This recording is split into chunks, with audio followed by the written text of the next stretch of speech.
Good day, everyone. Currently, we are experiencing a rapid increase in social media usage, making information easy to share and access. During the COVID-19 pandemic, when face-to-face interaction was limited, social media became essential. This is known as the information age, where knowledge and data are widely accessible through technology. In the pre-Gutenberg world, books were handwritten on materials like papyrus and parchment. Education was controlled by the government and authorities, so only selected people were allowed to learn and read. Information was mainly spread through word of mouth, making communication slow and limited. Next is the Gutenberg Revolution. In 1440, Johannes Gutenberg invented the printing press, allowing books to be produced faster and cheaper.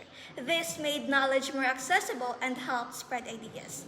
In the post-Gutenberg world, or our modern digital era, information can now be shared instantly through the internet and social media, making communication faster and more accessible. Have you ever wondered how information went from slow and limited to instant and global? Well, it all started in 1440s with the printing press. Information could finally be reproduced, but it was still slow and it couldn't reach everybody. But in 1920s, radio broadcasting, it changed everything. Information could travel faster and it can reach a lot of people at the same time. And in 1970s, there comes the invention of the microprocessor, which marked the beginning of the information age, where technology started to process data faster than ever. And in 1990s, the World Wide Web was introduced, allowing people to access and share information globally. And this made communication faster, easier, and a lot more interactive. And today, information spreads instantly through the internet, breaking the limits of time, distance, and costs. From Gutenberg to Google, we've entered a world where knowledge is always within our reach. In today's information age, social media has become a powerful part of everyday life, showing how we communicate, work, and connect with the world. Society benefits greatly from modern technology. First, it reduces communication costs, making it cheaper to reach people anywhere. It also enables faster and more efficient communication. Business benefit through easier production and distribution of goods, helping improve the economy. In addition, technology supports better handling of political and even military affairs through timely communication. Most importantly, it brings people closer, connecting families and friends across long distance with just one click. Social media is now the most popular online activity. Globally, billions of people use it, and this number continues to grow.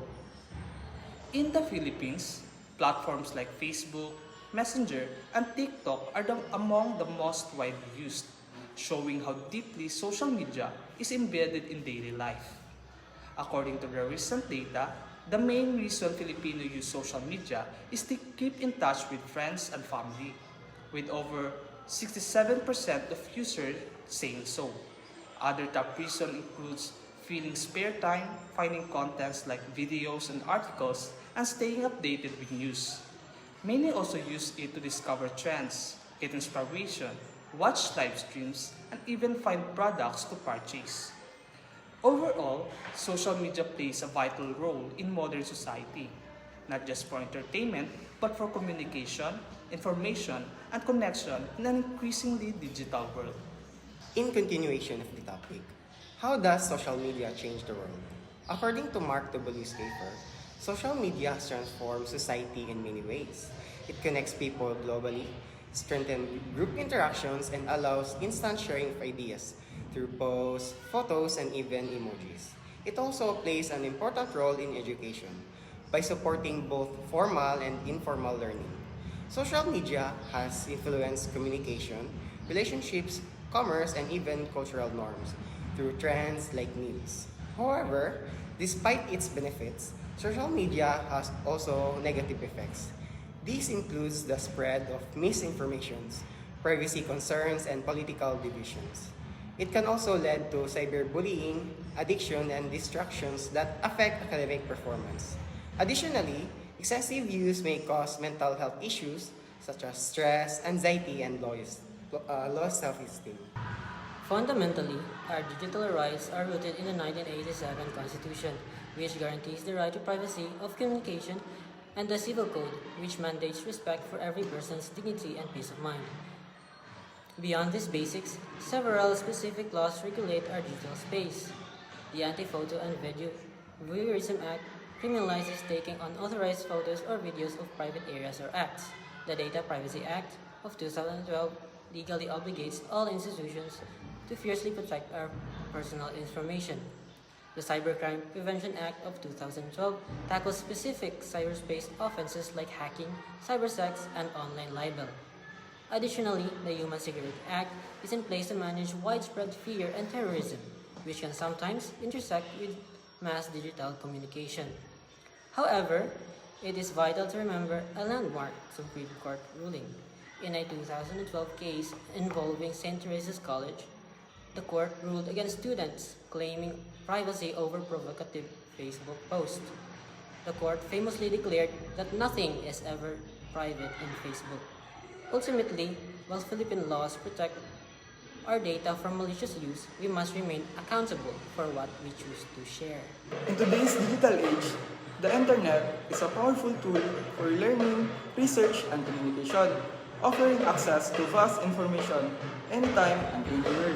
However, not all online information is accurate or reliable, since anyone can publish content without proper verification.